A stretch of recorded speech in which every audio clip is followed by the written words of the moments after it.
And now it is my privilege to deliver the chair's report to the membership tonight. I've had the privilege over the last 14 months really to serve as the chair of the Ohio Credit Union League, and I have enjoyed the opportunity to represent all of you. But I'd like to begin this evening simply by thanking all of you for your membership and your continued support of the Ohio Credit Union League. The board and the staff work very hard to drive value into your affiliation with the League and to earn your membership each and every year. We realize you have choices now more than ever before, and I'll talk more about that in a few minutes. I'd also like to thank our board members, my fellow board members, both past and present this evening. When I joined the League board about 10 years ago, I joined because I wanted to make a contribution to the Ohio Credit Union movement and to Ohio's credit unions. And I can tell them that by working with all of them, I have learned far more from them than I will possibly ever be able to contribute. And I appreciate that.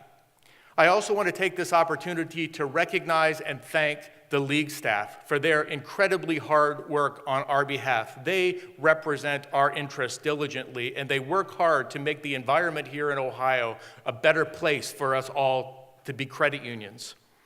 As the League chair, I've had the opportunity to get to know them maybe a little closer, to work with them a little closer, to know them better, and I can tell you that these people genuinely believe in the credit union movement and work hard every day to promote its interests.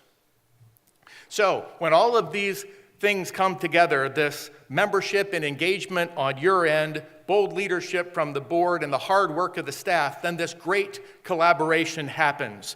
This collaboration of effort and ideas, and the result is that barriers which limit your ability to serve your members are removed, awareness of the Ohio credit union movement and credit union idea is created, member service excellence is fostered, and real value is created because of our efforts on behalf of credit unions. And as I told you last year, though, remember that this real value goes to waste. It is only of value if you as credit unions engage in the process.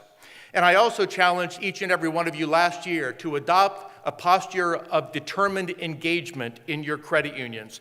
And I'm really happy to say so many of you did just that. So many of you are doing that, and there are examples all over the state of Ohio of credit unions engaging in the process and finding real value in the products, services, and other items that the League has to offer. And I wanted to share a few of those here with you this evening.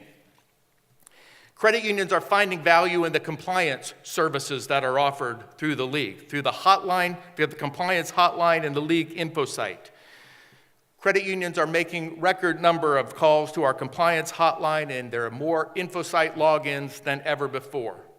Credit unions are finding value in the League's ability to serve as a catalyst for public awareness.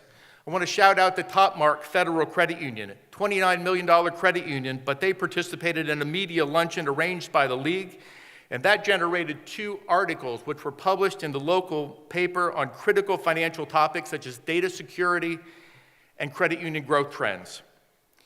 There are also credit unions that are finding real value in the legislative and regulatory efforts of the League. Hopewell Federal Credit Union, $77 million, they participated in a media luncheon, they participated in key face-to-face engagements such as GAC and Hike the Hill and political fundraisers. There was an opportunity for a face-to-face engagement, the opportunity to tell the credit union story and promote the credit union difference. Hopewell was there.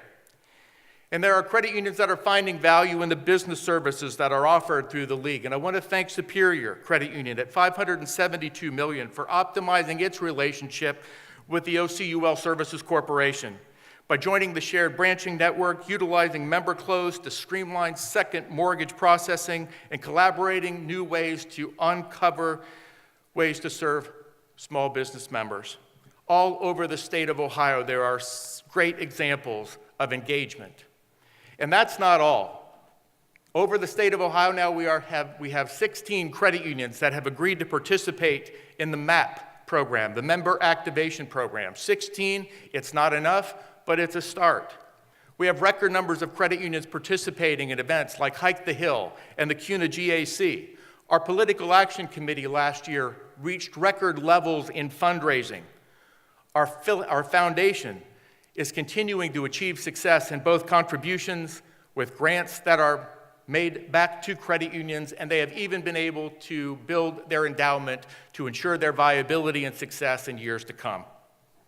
And the League has even had some legislative success. If you followed House Bill 415 in the General Assembly, House Bill 415 would create a credit union-specific linked deposit program that would utilize money, public money from the Treasurer of State's office to be on deposit in credit unions to help offset the cost of low-interest loans that you can then offer to your members.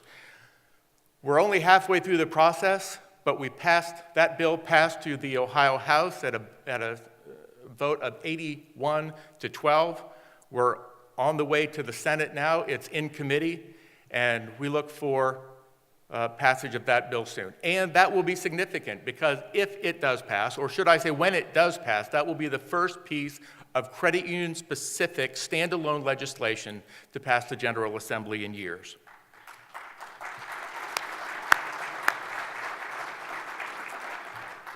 All of these good things are happening because you made the choice to engage in the system. And all of that engagement creates real value for credit unions and ultimately Ohio's credit union members. You do have choices, and at the League, we're going to continue to work very hard each year to earn your membership. Now, let me go ahead and turn to that issue of choice.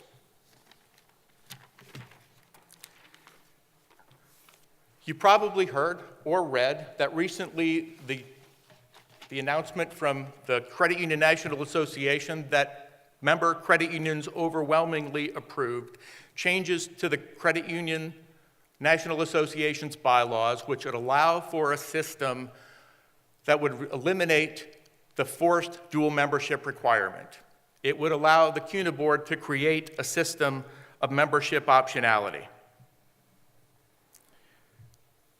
That process started back in 2014 when the System, Structure, and Governance Task Force was appointed. That task force spent the next 15 months working to diligently gather information, to seek input from industry experts and credit union executives. They worked to obtain empirical data on satisfaction levels with the current system, and they wanted to understand how the future of the CUNA system and League membership would be impacted by League membership trends. They also wanted to understand how the current consolidation trends in credit unions and credit union leagues would affect our three-tier advocacy system in the future.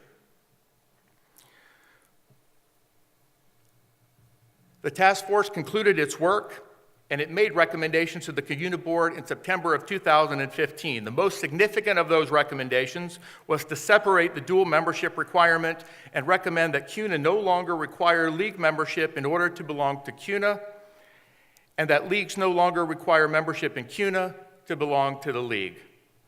A system of membership optionality, in other words, ladies and gentlemen, a system of choice.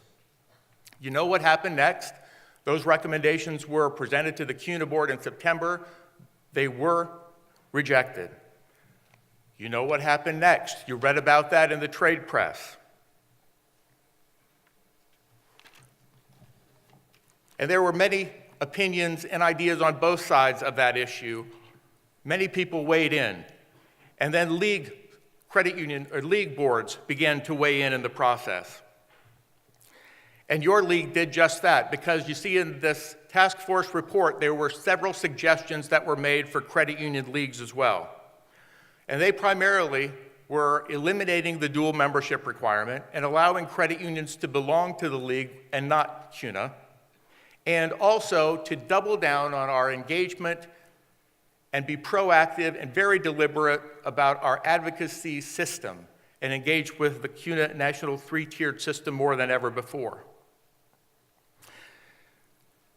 So your board considered those recommendations on November 4th, and in doing that, we considered the task force report in detail. We looked at the national research on credit union preferences. We tried to understand the potential impact of the consolidation trends on the system. We looked at Ohio-specific research from the member survey that was done. And after considerable discussion, the League Board voted unanimously to adopt the framework of membership optionality here in Ohio.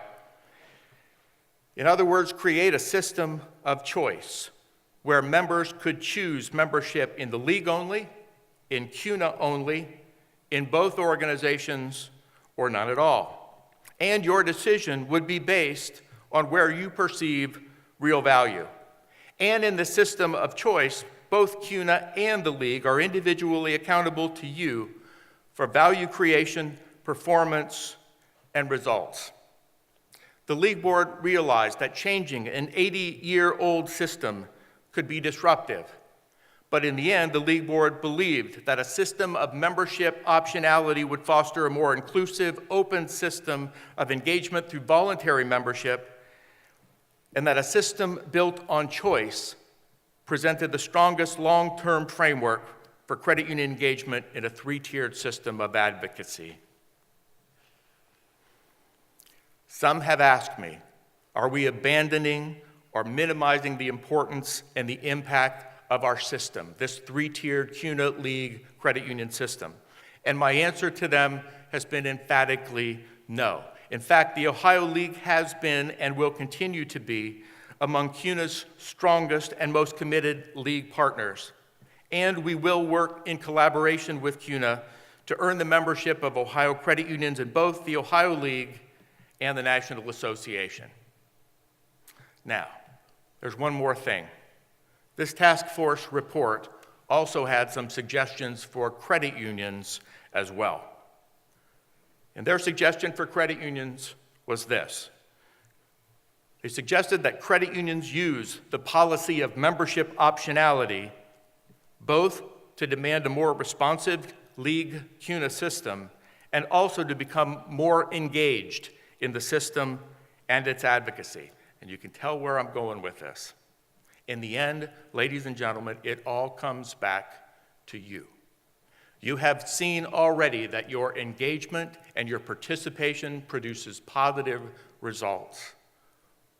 Your participation and your engagement in this system will be even more critical as we all try to navigate this new system and find success under membership optionality. I'd like to end this evening where I began, and that is simply, once again, to thank all of you for your membership and your support of the Ohio Credit Union League.